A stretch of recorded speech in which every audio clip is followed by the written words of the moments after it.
Istenünk, ha virrasztunk, s ha alszunk, őrizd álmunkat. Hadd legyünk Krisztussal ébren, és elnyugodjunk biztonságban, békén.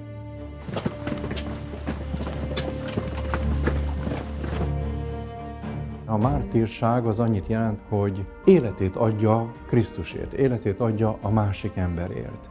Tehát ebben benne volt a szeretet, a másik ember iránti szeretet, és benne volt az Isten iránti szeretet. Mind a kettő, egyszerre. És ő ezt megtette. Ezt elfogadta az Isten kezéből, és megtette. Tehát ez egy akkora nagy hősiesség ebben a rendkívül önző világban az, hogy valóban példaképként állhat a ifjúság, a gyerekek, a felnőttek előtt is az, hogy el lehet menni a szeretetben a legvégsők, mint ahogy Krisztus elment a legvégsőkig.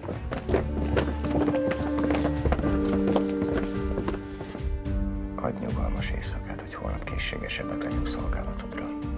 Aki élsz és uralkodol, mindörökkön örökké.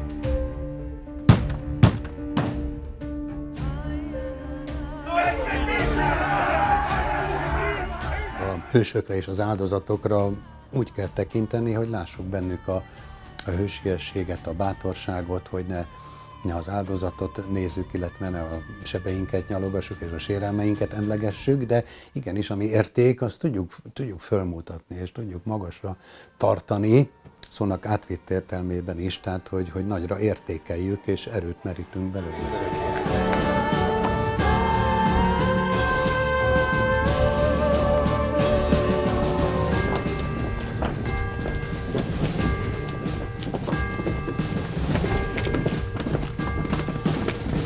Azt gondolom, hogy a gondviselés készítette föl őt erre a szerepre. Az, hogy ő egy tragikus hős lett végül, ez nem egy krisztusi, megváltói attitűdnek érzem, inkább egy szentpéteri útnak.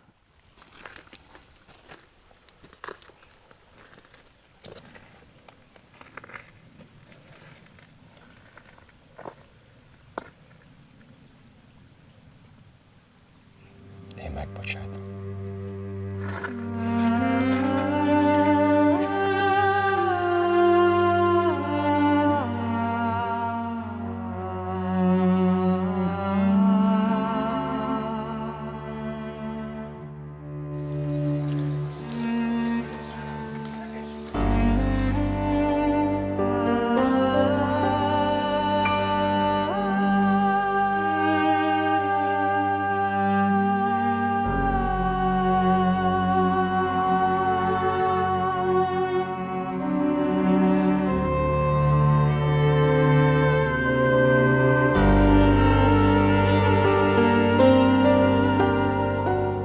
Volt egy nagyon hosszú idő, amikor nem lehetett róla beszélni.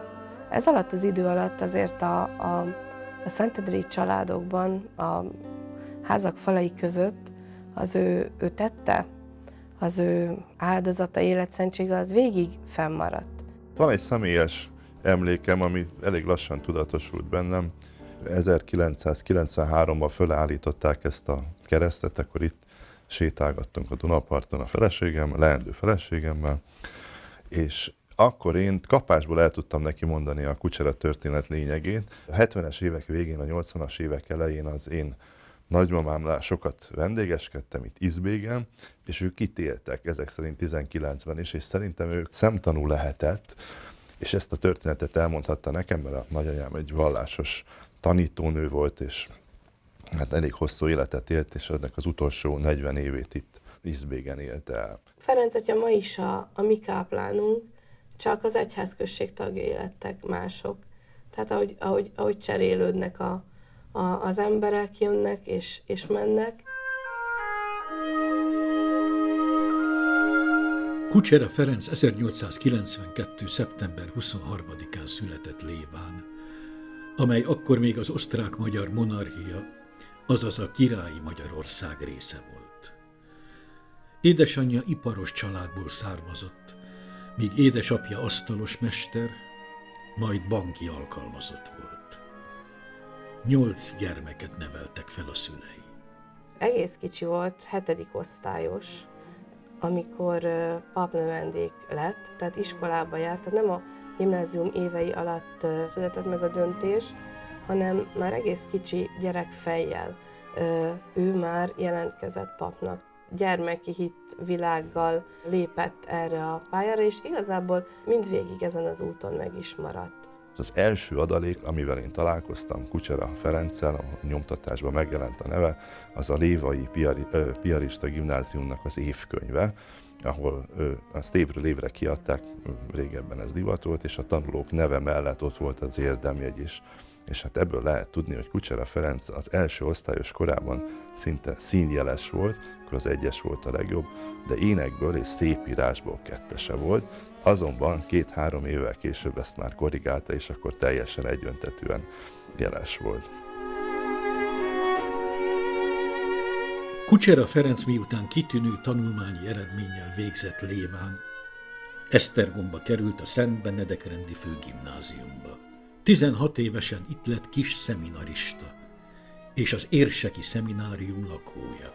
Kitűnő tanulmányi eredményei mellett aktív iskolai életet élt. Verseket írt, előadásokon szerepelt. 1911-ben jeles eredménnyel érettségizett le, mármint papnövendék. Később, amikor a Pázmáneumba került, őt meg nagyon konkrétan és nagyon céltudatosan készült erre az útra, hogy ő pap lesz, és ő ezt az utat fogja járni, tehát hogy Isten szolgája lesz.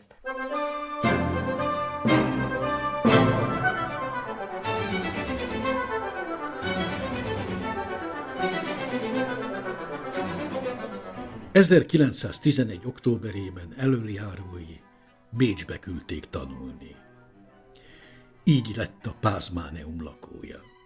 A Collegium Pázmáneum növendékének lenni az mindig is egy kitüntetés volt, egy privilégium volt, egy olyan helyzet volt, amire a pázmánita diákok joggal büszkék voltak, hiszen ez az elitképzésre alakult annak idején, a 17. században, és később is nyilvánvalóan megmaradt ez a karaktere. Pázmánita diáknak lenni az egy kitüntetés volt, a főpásztorok a legjobban tanuló vagy a legígéretesebb növendékeiket küldték ide, és mellette a legmegbízhatóbb növendékeket, és ők pedig büszkén hordták a kék reverendát és a fekete cilindert, és az egész városban ismertek voltak a különleges megjelenésük miatt.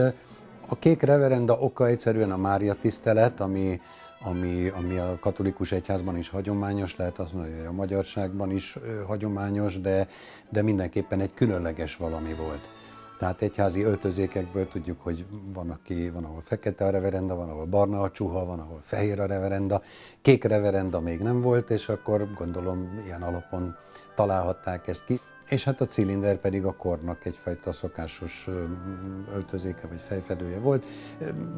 Nem tudom, hogy ez mennyire volt szándékos, de ahogy ez így egységesen megmaradt, akkor hát ez egyértelműen a városban, hát mindenki tudta, hogy na erre vonulnak a pázmániták.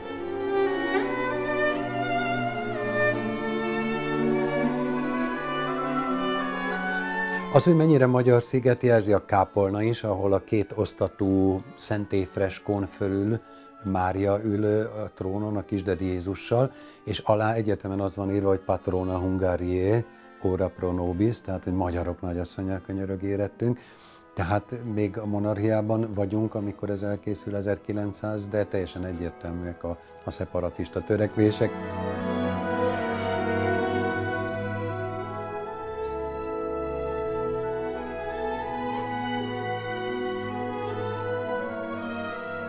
Egy évfolyamon viszonylag kevesen voltak, tehát ez is változó volt tulajdonképpen, 4-en, 5-en, 6-an, 7-en, mikor, hogy, tehát körülbelül ennyien voltak, sosem volt ez egy nagy kollégium, és sosem voltak nagyok az évfolyamok.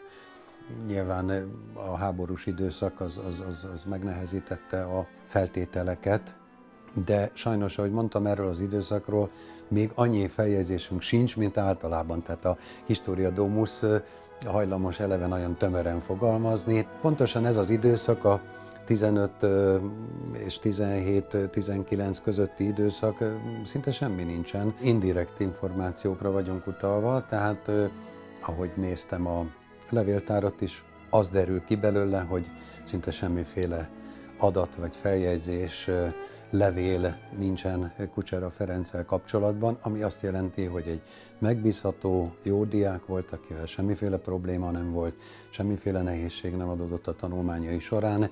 Úgy kerül elő a neve, amikor 1915-ben a rektor keresi, hogy ki szentelje a növendékeket, akkor kerül elő a neve, mint szentelendő.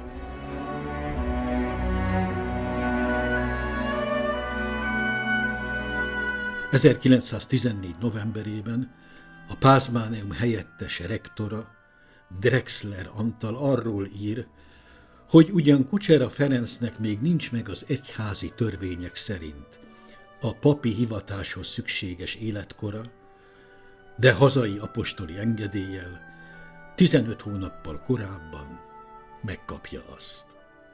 Hihetetlen elhivatottsága volt. És ebben a nagyon-nagyon-nagyon nehéz helyzetben és világban meg tudott ezen az úton maradni. 1915. június 21-én Fecser Antal győri püspök szentelte Kucsera Ferencet pappá. Úgy kezdi a naplót, hogy utoljára veszi fel a kék reverendáját, ugye, amit a kispapok hordtak, és akkor innentől kezdve ő papként, utána később írja, hogy szentendrei káplán lettem, szentendrei papként itt él és működik.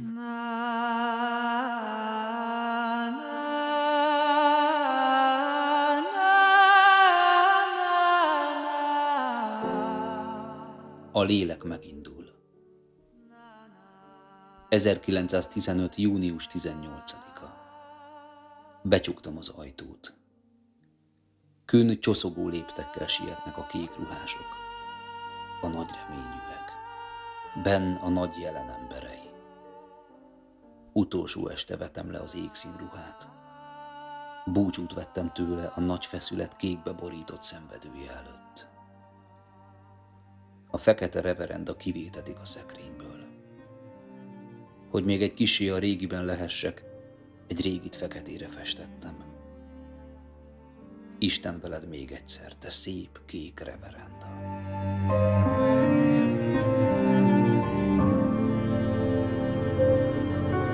Június 19-e. Nem tudtam egész éjjel aludni. Hangulatom legjobb kifejezése, ünnepet látok mindenütt. Úgy gondolom, hogy vasárnap van. Igen, ma az Úr napja van. Az Úr félti, őrzi, el nem felejti tulajdonát.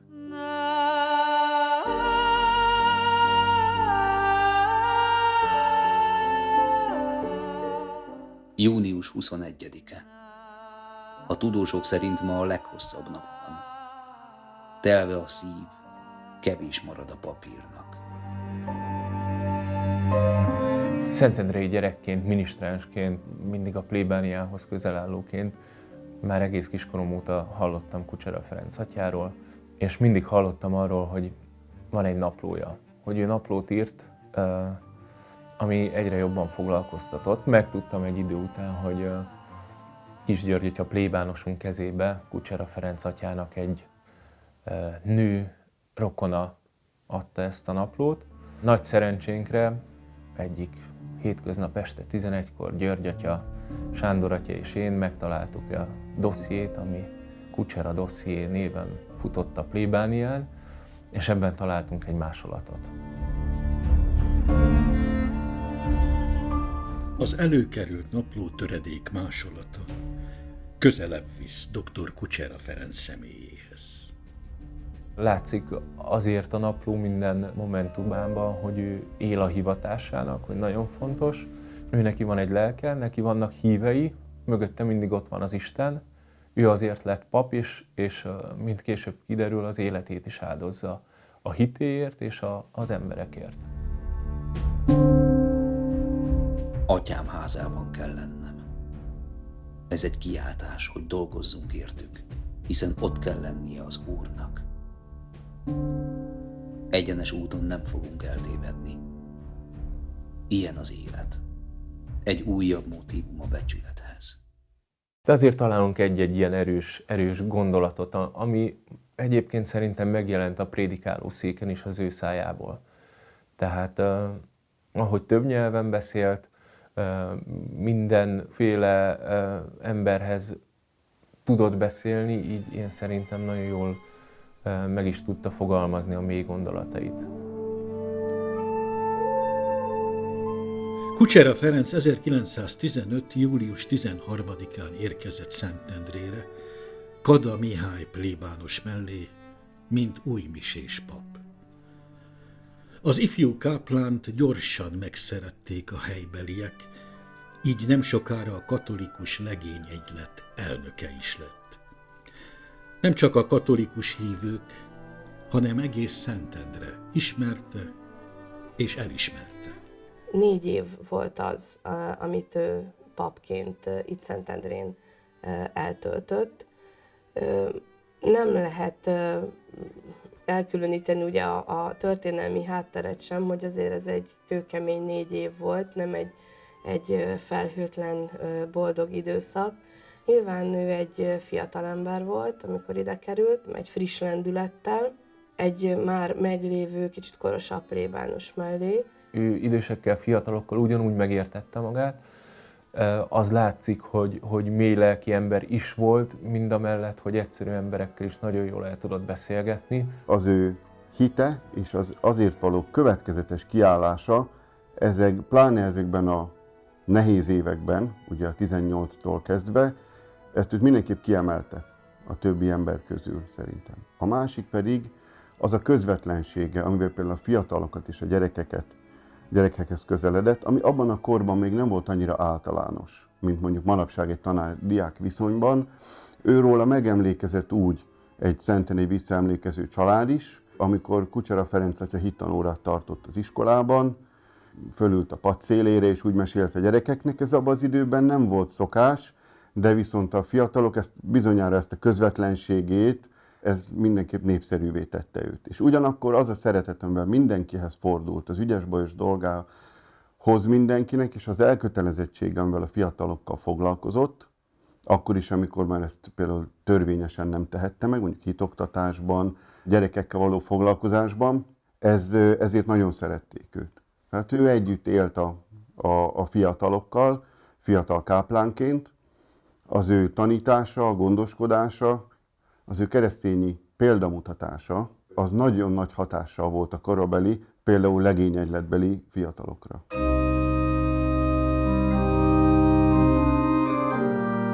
Kucsera Ferenc 1917. júniusában Bécsben megvédte doktori disszertációját. A háborús időszak alatt pedig a szentendrei katolikus hitközség élete mellett a helyi lapok szerkesztésébe is bekapcsolódott. 1917. novemberétől a Szentendrei Néplap szerkesztője volt. Írt az újságba cikkeket. Abban az időben, amikor pont próbálták a hitet mindenhonnan csírájában kioltani, akkor ő nagyon-nagyon élesen és markánsan emellett kiállt. Egy nagyon népszerű ember volt, nagyon szerették, vonzotta magához a gyerekeket, a felnőtteket, még a nem hívőket is. 1918. novemberében az osztrák-magyar monarchia kapitulált az első világháború végén. A dualista Magyarország története véget ért. A királyi Magyarország agóniája pedig háborús vesztesként megállíthatatlan volt a környező nemzetek törekvései és az antant hatalmak döntései miatt. Egy kiábrándult országban győzött az őszi rózsás forradalom, de hiába kiáltották ki a népköztársaságot, alakult meg a Károlyi kormány, a külpolitikai eseményekre mindez kevés befolyással volt, és az ország belső feszültségeit is csak rövid ideig lehetett orvosolni. A frontról hazatért katonák lelkileg és többségében testileg is nyomorékok voltak, miközben a szovjet-oroszországi forradalom eszméi is megérkeztek velük.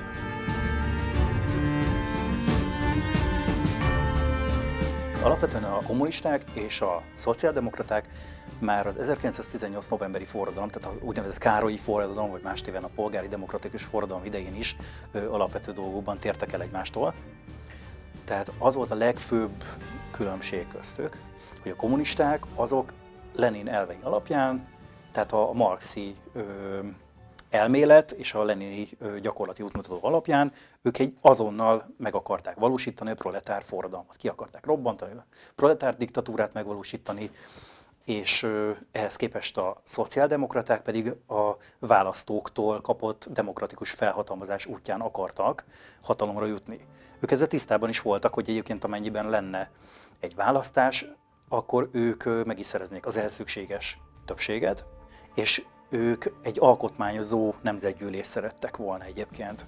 És onnantól kezdve majd egy demokratikus felhatalmazás birtokában fokról fokra, lépésről lépésre meg akarták valósítani először a szocializmust, aztán hosszú távon pedig a kommunizmust. Aztán mégis megegyeztek egyébként a gyűjtőfogházban Humbélával, és akkor létrejött az úgynevezett fúzió, tehát egyesült a két párt. Nagyon sokaknak ez persze nem tetszett, sok vezető el is ment Magyarországról. Viszont akik itt maradtak, azok tulajdonképpen elfogadtak egy olyan kompromisszumot, önök az volt a lényege, hogy bizonyos népbiztosokat és helyetteseket megosztottak maguk között.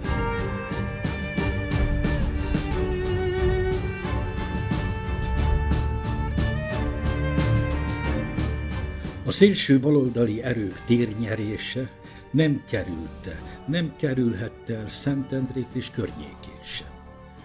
Kucsera Ferenc élesen szembe helyezkedett a Szentendrei Néplapban írt cikkeiben a kommunista, szociáldemokrata eszmékkel. Ez 1918 végén sokak ellenérzését váltotta ki. Kucsera 18 végén a Pilis-Szent Lászlói plébániára ment kisegíteni, és a szentendrei plébános el is engedte a káplánt. Egy évvel korábban is a pomázi szociáldemokrata párt itt tartott nagygyűlésén megfenyegették, hogy fölakasztják, méghozzá egészen durva, trágár módon. Ez a Pilis-Szent Lászlói, ez csak a következő lépés volt. Prohászka kiküld 15-én. Beszéd Szent Lászlón visszafelé találkozás a vörösökkel. 17-én hír arról, hogy szét akarnak tépni, kötél fejemre, lábamra. 18-án Izbégre menet, egy Szent Lászlói figyelmeztet, hogy le akarnak lőni. 22-én népgyűlés, néphatározat elkergetésemről. Szerintem őt már akkor kiszemelték, amikor ez a szociáldemokrata szónok itt a Szentendrén felakasztásra buzdított. Most ez a 19. január 1-én vagy 2-án megjelent Kucsera ellenes cikkben azt írják, hogy a Pilis-Szent Lászlón helyettesített akkor Kucsera, és jöttek a Pomázról, hogy szociáldemokrata nagygyűlést tartsanak a Pilis-Szent László főterén. Kucsera pedig ez szerint, a rágalom szerint leítatta a falu lakóit, akik elkergették őket onnan. Ezek elég gyakran vették célba a Pilis-Szent Lászlót, csak gondolom, hogy akkor nem akartak a főtéren nagygyűlést tartani, ami nem volt különösebben rokonszenves az ott lakó embereknek. Úgyhogy az elég valószínű, hogy elkergették őket, de nem a leítatás hatására, hanem azért, mert nem akartak cirkuszt rendezni ott, és az is lehet egyébként, hogyha ráadásul ilyen nagyon antiklerikális szólamokkal láttak neki a bevonuláshoz, akkor azért ez egy vallásos falu, római katolikus, hogy az sem lehetett túlságosan rokonszenves. És hát akkor ebbe a cikkbe kiderült, hogy Kucsera Ferenc a hetz káplán, aki felhetszelte még a visegrádi káplánt is, és más káplánokat is, hogy a baloldal ellen, a szociáldemokrácia ellen és a munkásság ellen hergeljék a népeket. Végigolvasva a Népszava 18-19-es számát, ez a hetz-káplán kifejezés, ami nem tudom, hogy mennyire lehetett gyakori, ez a Népszavában rendkívül gyakran előfordul, és az összes antiklerikális íráshoz ezt használták. Nem Kucserára találták ki, hanem hogyha Győrben, ha bárhol valami negatívat akartak írni az egyházról, akkor ott volt egy hetz-káplán, vagy egy hetz-plébános, A másik ilyen érdekes stiláris dolog, ami itt szintén a Kucsera cikkben is előfordul, hogy a feketék. Ugye a feketék azok már megint szervezkednek. Úgyhogy a Szent Lászlói történetnek végül is az lett a vége, hogy annyira megfenyegették Kucserát, hogy Esztergomba elment az érsekhez. Hoc est in corpus meum.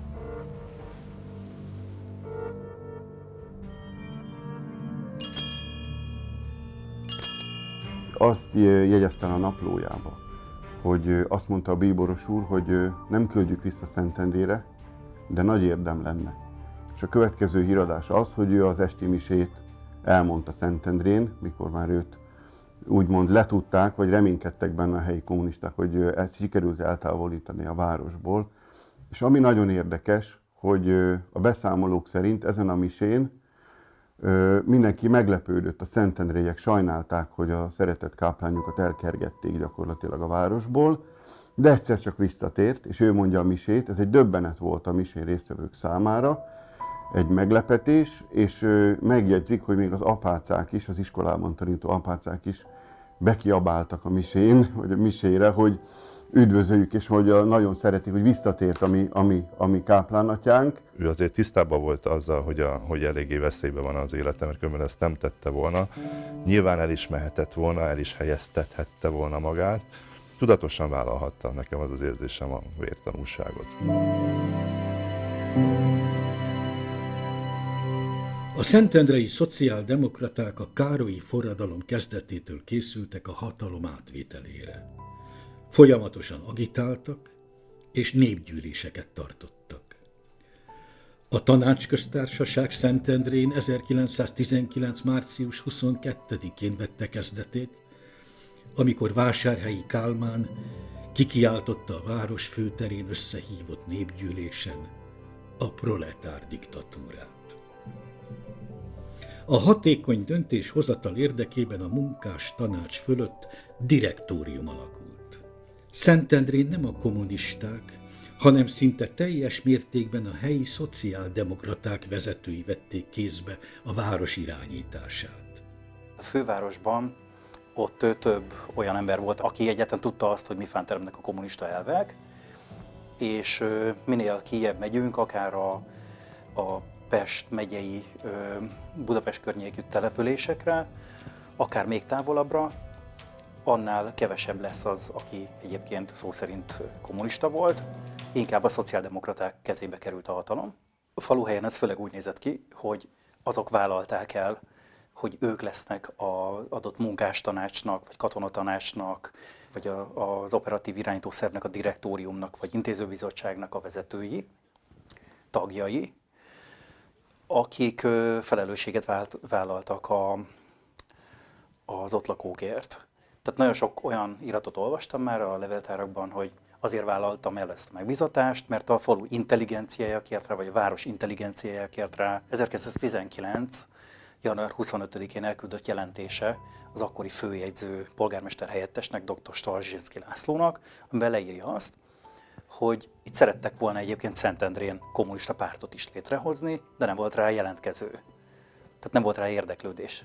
Kada Mihály plébános leírja azt a főegyházmegyei hatósághoz írott egyik jelentésében. Először meg voltak félemlítve itt a hívek, nagyon sok egyház ellenes intézkedés történt. Viszont fokról fokra, ahogy látták, hogy milyen a rendszer természete, akkor egyre inkább bátrabbak lettek, és ezügyben egyébként, hát ő így fogalmaz, hogy a hithű katolikus asszonyokat dicséri, akik minden egyes alkalomkor, amikor egy népgyűlésem az agitátorok szónokoltak és valami vallásellenes kijelentést tettek, akkor egyszerűen lehullrogták, lezavarták a pódiumról az adott szónokot. Tehát volt egyfajta ellenállás, de ez nem aktív volt, hanem inkább passzív ellenállás volt.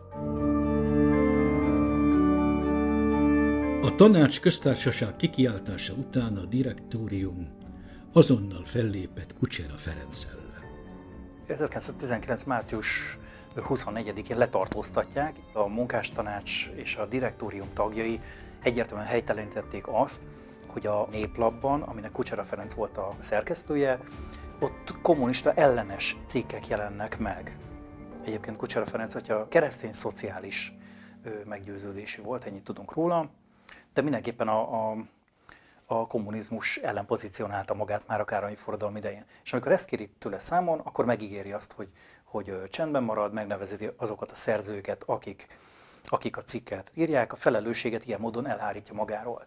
Tehát ez egy kicsit inkább egy szentpéteri szerep. Egy biztos, hogy Kucsera Ferenc atya először inkább egy csendes passzivitásba igyekszik vonulni, és aztán válik igazán mártírrá, amikor élesednek az események.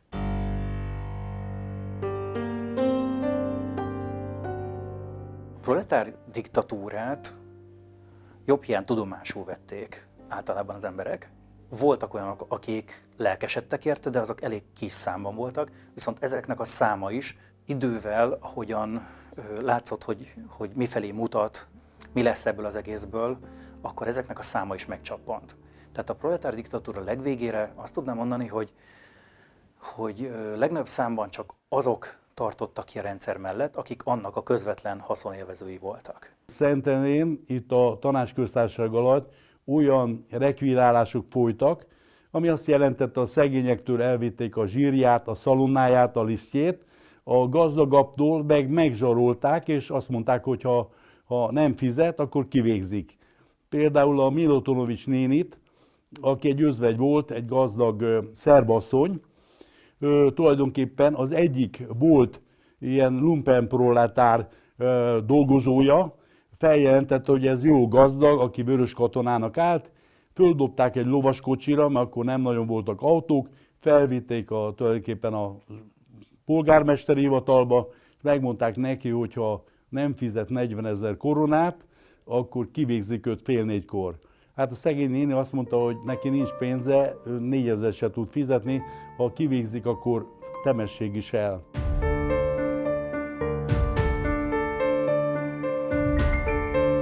Budapesten 1919. június 24-én tört ki az úgynevezett monitorlázadás, azaz a Tanácsköztársaság elleni ellenforradalom, amelyet gyorsan levertek a vörös katonák. Szentendrén ugyanezen a napon szintén győzött az ellenforradalom, amely azonban mindössze egy napig tartott. A fővárosi harcok után a proletár diktatúra fegyveresen gyorsan reagáltak, hogy megtorolják a szentendrei lázadást is. A nagyapám tulajdonképpen itt egy történelmi személyiség volt. Itt Szentendrén 30 évvel ezelőtt körülbelül még a kommunizmus alatt mindenki tudta, hogy az én nagyapám verte félre a harangokat. 1919. június 24-én Szentendrén került sor arra a fővárosi eseményekkel összehangolt ellenforradalmi felkelésre, amely igazából már jóval korábban elő volt készítve. Azt tudjuk, hogy már 200 fő körülbelül készenlétben állt, és csak a megadott jelre vártak. Ezeknek a vezetője dr. Veresmarty Miklós volt itt helyben Szentendrén, és egyébként úgy tervezték, hogy a helybeli akció, tehát a szentendrei akció sikere után a fővárosi felkelés segítségére sietnek. Egész Szentendre egyhangulag vonult ki a főtérre, csupán a nagyapám megadta a jelzést, mindenki tudta, hogy jönni kell, megadta a jelzést, harangoztak, és tulajdonképpen ennek hatására kerültek a főtérre, és elzavarták tulajdonképpen a kommunistákat.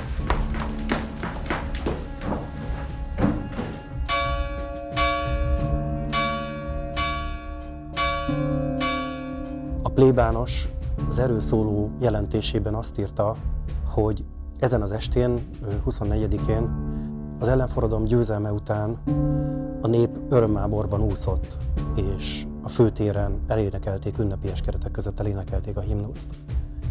És a helyi szentendrei vezetők közül, a munkástanács és direktórium tagjai közül néhányat, akit elértek, azokat letartóztatták. Mások pedig elmenekültek Pomázra, az ottani járási direktóriumhoz.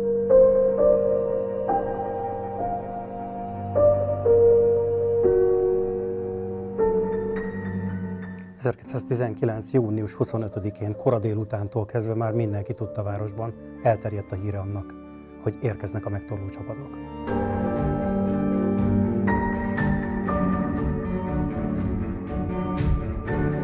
Azon a napon Sánhardkornél volt, aki felkereste a plébániát, és a plébániáról, mikor elment hazafelé menet, akkor két asszony szólt neki, hogy jönnek a vörösök, és hogy hát szólni kéne a plébánosunknak.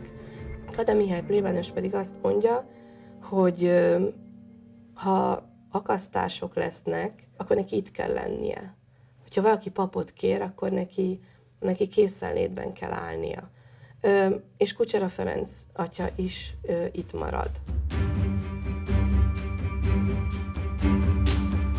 Egymásnak ellentmondók egy kicsit a források, de az a lényeg, hogy 2 hullámban érkeztek a megtorló csapatok Szentendrére.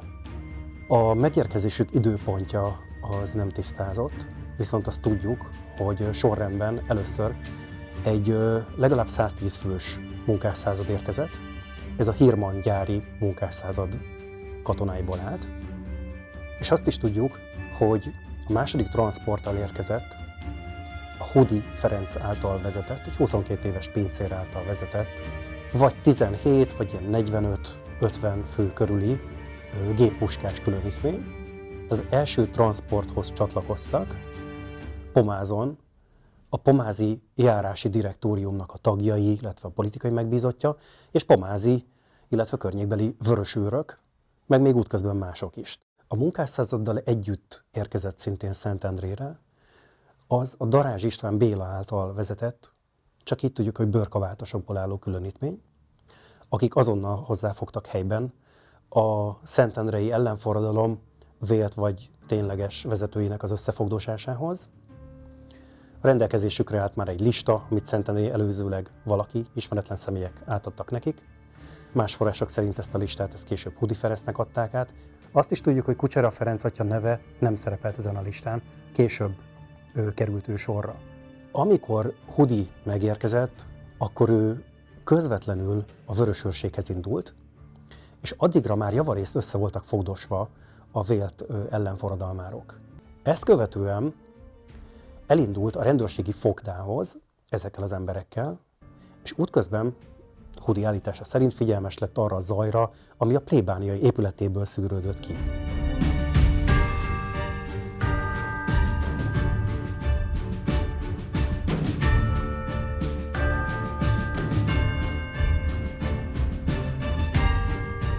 Este 9:30 körül lépett be a plébániára a pomázi járási direktórium tagjai és elnöke, valamint annak a politikai megbízottja. Hát az elnök Ozorai József volt, a tagok Navara József Jenő és Gáspár Vilmos, aki egyben a politikai megbízott volt. És volt még egyébként egy ismeretlen is, aki az büntető ítélet indoklása szerint ő volt a vezetőjük. Az ő személye egyébként mindvégig homályban maradt. Az ajtót nyitó Hajdúsek Károlynak estek neki, elkezdték vallatni. Ez úgy értendő, hogy főleg arról érdeklődtek, hogy hol található Kucsera Ferenc atya, és hogy kiadta át a kulcsokat. Ő erre nézve csak annyit mondott egyébként, megmutatta nyilván, hogy hol lakik a kápán, és annyit tudott elmondani számukra, hogy néhány ember volt, aki önkényűleg járt el. Tehát ő sem nevezett meg felelősöket, sem olyanokat, akik elvitték volna a kulcsokat. Ezt követően behatoltak Kucsera Ferenc atya szobájába, és elkezdték őt faggatni. Őt is szintén erre vonatkozólag faggatták.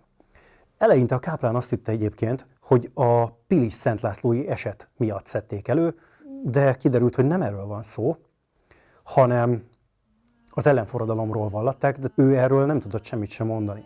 Amikor már javában vallatták, belépett a plébániára Hudi Ferenc, és a helyettesévé kinevezett Darázs István Béla. Darázs István Béla volt az, aki az említett bőrkabátosokat vezette egyébként ott Szentendrén, Hudi Ferenc pedig akkorra már mint a város parancsnokságát átvett terrorparancsnok lépett elő. Igazoltatott mindenkit, megkérdezte, hogy mit keresnek ott, stb. És átvette tulajdonképpen, egy kézbe vette az irányítást. Magáról a kulcs átadásról egyébként nagyon sokféle toposz van forgalomban, nagyon sokféle narratíva. Biztosat nem tudunk. Dr. Katona Gyuláné Szentendrei Katalin egyháztörténész asszony kutatásai alapján tudjuk azt. Ő azon az állásponton van, azt írta le a monográfiájában, hogy amikor Kada Mihály Az 1919. március 22-i naplóbejegyzésében azt írta, hogy nocte veniunt pro clavibus, ami azt jelenti, hogy éjjel jöttek a kulcsokért. Ez Katona Gyuláné álláspontja szerint azt jelentette, hogy ekkor Kada Mihály plébános március 22-én, tehát a kommun szentendrei kitörésének a napján átadta ezeket a kulcsokat.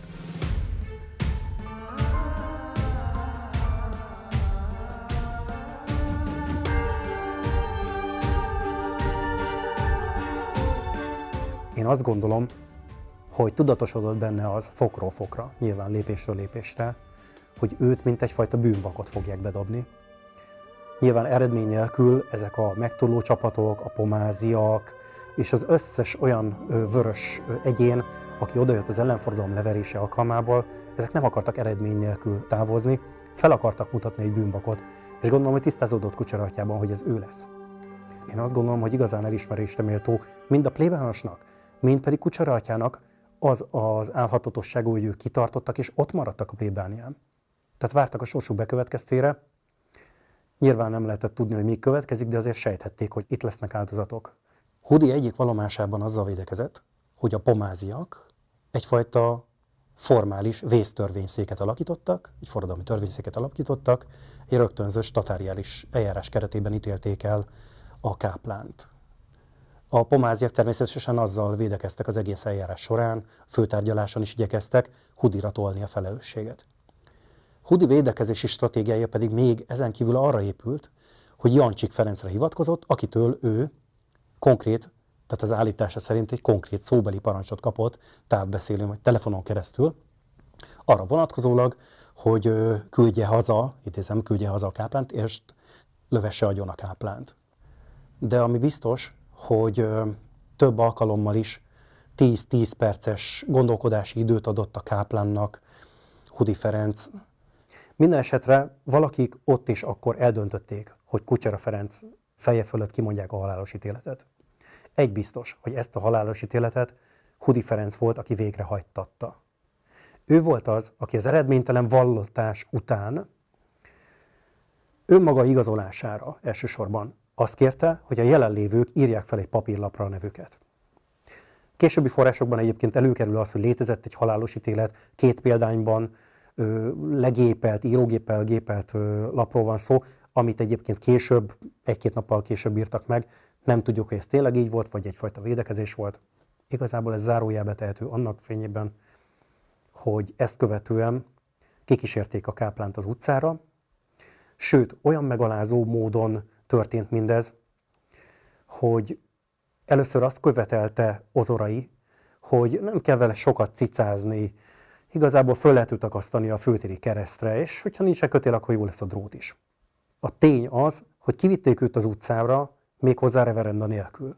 Ez is a megalázás egyik jele volt egyébként, hiszen akkoriban reverendában mentek ki az utcára, tehát egy szelingben kísérték őt ki, vagy hurcolták ki az utcára. A Városháza sarkán Hudi elkiáltotta magát az ott gyülekező katonák láttán, hogy 4 bátor katona lépjen oda hozzá. 4 önként jelentkező oda lépett. Arra, hogy konkrétan kik voltak ezek az önként jelentkezők, konkrét információnk mindössze annyi van, hogy Dudás János volt az a nem katona, hanem a Schlick Nicholson hajógyárnak a gyárőrségénél némi kiképzést kapott szentendrei munkás. Azt tudjuk, hogy ő vett részt a gyilkosságban, és egyébként pedig Hudi az első vallomásában 3 tengerész nevezett meg, egy Bene, egy Balassa és egy Beregszászi nevű egyént. Ezek mind ismeretlenek, lehet, hogy fiktív személyek, lehet, hogy tényleg ők voltak a tettesek.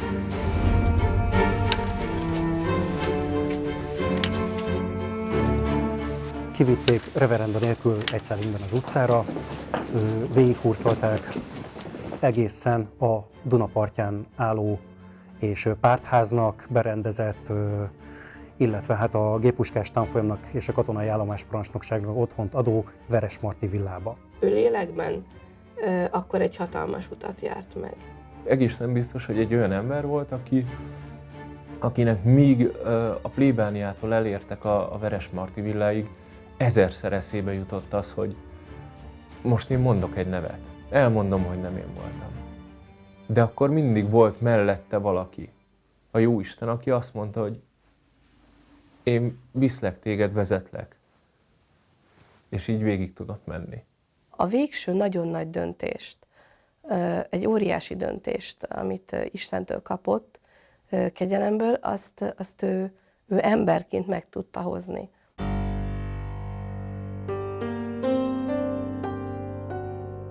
Amint fölvitték a villába, ott az első emeleti parancsnoki szobában hagyták őt, mármint Kucsera Ferenc atyát, miközben Hudi Ferenc átment a szomszédba a géppuskásokat vallatni, és Hudi Ferenc megítélése szerint, vallomása szerint ebben a körülbelül negyed óra időintervallumban kínozhatták meg esetleg azok, akik őrizték addig Kucsera Ferenc atyát. Ezeknek a kínzásoknak a nyomait örökíthette meg a később 1919. szeptemberében a Szentendrei Néplapban közölt boncolási jegyzőkönyv kivonat. Az erről szóló hírek alapján tudjuk azt, hogy még vágott seb is volt az atyának a combján.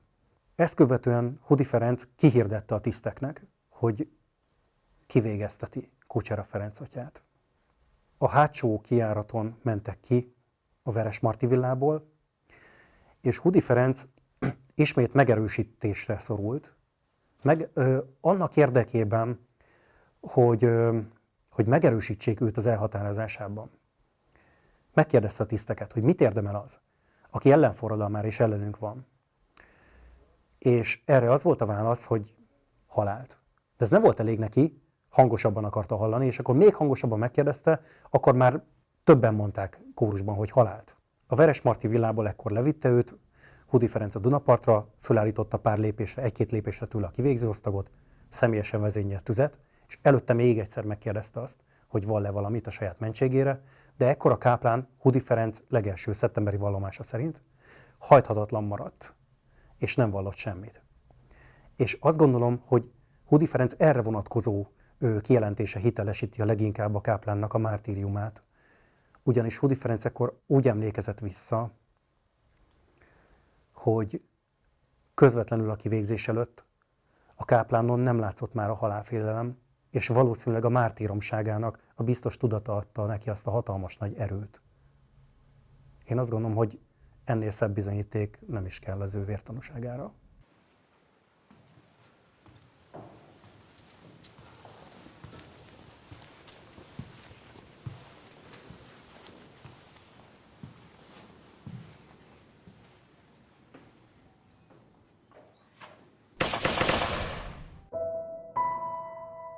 Kucsera Ferencet 1919. június 25-én végezték ki. Egy nappal később földelték csak el a temetőn kívüli árokban. Kivégzésének helyét másnap virágok borították. Napokkal később a szentendrei polgárok követelésére tisztességgel eltemették. Senkit nem árult el, de ő biztosan tudta, hogy ki volt az, csak nem árult el, tehát megmentett egy 10 gyerekes családapát. És nagyon-nagyon köszönjük így visszamenőleg is, hogy megmentette a családunkat.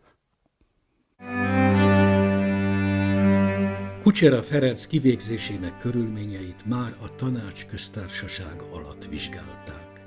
Majd a tragikus éjszaka felelőseit a proletár diktatúra bukása után állították bíróság elé. Tehát nem tudjuk, hogy igazából mindenkit elítéltek-e, aki ebben részes volt. Én úgy gondolom, hogy nem.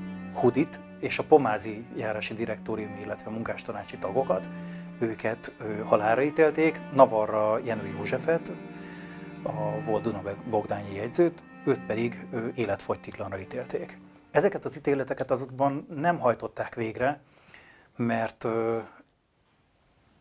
egy nemzetközi szerződés keretében magyar hadifoglyokra cserélték ki egyébként azokat az embereket, akiket ezen eljárások keretében elítéltek. Minden évben megemlékezett róla az egyházközség és a város, körmenettel vonulva az ő emlékkeresztjéhez. Ugye akkor volt a csúcson, amikor fölavatták aztán 35-ben a síremlékét Kucserának, és akkor itt Szentendrén országos katolikus napot is tartottak fönt a templomdombon, egy tábori püspökmisézet, és hatalmas tömeget írtak le a a akkori polgári és katolikus sajtó, hogy ez nagyon megmozgatta Szentendrét, és akkor 5 évvel később jelent meg egy hosszas összefoglaló, ami már tulajdonképpen ezt az egész kucsera vértanúságot, életszentséget már egy kicsit ebbe ez a boldog elvatásnak a előszelét lehet látni. Tehát én azt gondolom, hogy ez már akkor fölmerülhetett, csak hát túlságosan nagy lépéseket nem lehetett tenni, mert néhány év múlva ismét beköszöntött a kommunizmus, és hát akkor természetesen Magyarország semmilyen boldog elvatást nem kezdeményezhetett. A legérdekesebb az emlékkereszt, ami a Dunaparton a kivégzésének a helyén állt, de a helyiek emlékezetében úgy maradt fönt, hogy egyszer csak egy éjszaka, az pontos időpont sem ismert, ma napra pontosan ledöntötték ezt a keresztet, kitörték a helyéről, és az egyes elbeszélések szerint a Dunába dobták, de minden esetre nyoma veszett, eltüntették, és később sem, és azóta sem került ez vissza a helyére, vagy került másik kereszt vagy emlékmű a helyére. Nyilvános megemlékezést nem lehetett tartani, az emlékhelyeit, emléktábláját itt felszámolták, eltüntették, vagy el kellett tüntetni, viszont a szentendrei családoknak az emlékezetében élénken élt az ő emléke és a tisztelete is, és sokan meséltek nekünk róla, régi szentendrei családok, hogy hogyan adták tovább, meséltek generációra egy valamikori káplányukról, Ferenc atyáról, és hogyan adták tovább az újabb generációknak az ő emlékezetét. És így fennmaradt, a sírját látogatták az őre emlékezők, szűkebb vagy inkább családi körben, és amint viszont lehetőség adódott rá, 1988-ban, a Kisgyörgy akkori plébános atyán készített egy emlékfüzetet, egy néhány oldalas kis emlékfüzetet, és megemlékezést szervezett Ferenc atya tiszteletére újra, akkor abban a pillanatban gyakorlatilag nem kellett a szentendriekkel újra megismertetni az ő történetét, de hogy a közösségben, az egyház közösségben élő volt az ő emlékezete, tehát rögtön lehetett, és rögtön lett is újabb szándék, akarat és lendület egy új emlékkeresztnek az állítására a Dunaparton, és ezzel is indult, szinte rögtön, amint erre lehetőséget adott a rendszerváltoztatás.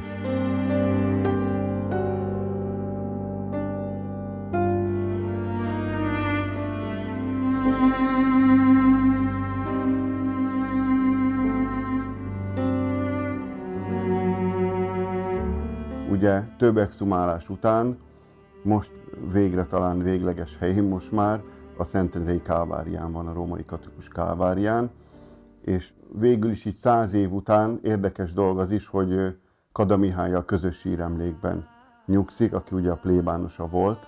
Halálában lett emberhalász, hiszen 100 év múlva itt ülünk, és róla beszélünk, valami miatt nem tűnt el az ő története. Magában az egész élete, az, amit tett, és amit csinált, és amit áldozatot hozott, ez tényleg egy csodálatos, irtózatos nagy mártír.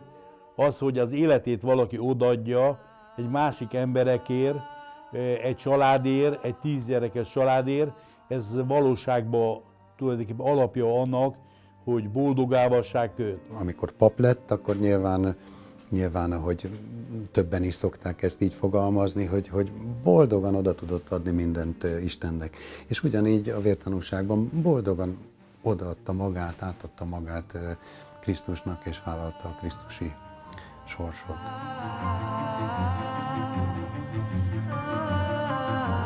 Istenünk, kinek könyörületessége végtelen. Hálát adunk kegyes fenségednek összegyűjtött adományaink révén. Örök jámborsággal kérve tőled, hogy te, aki megadod a tőled kérőknek azt, amit kívánnak, el nem hagyva rendeld őket eljövendő jutalmat.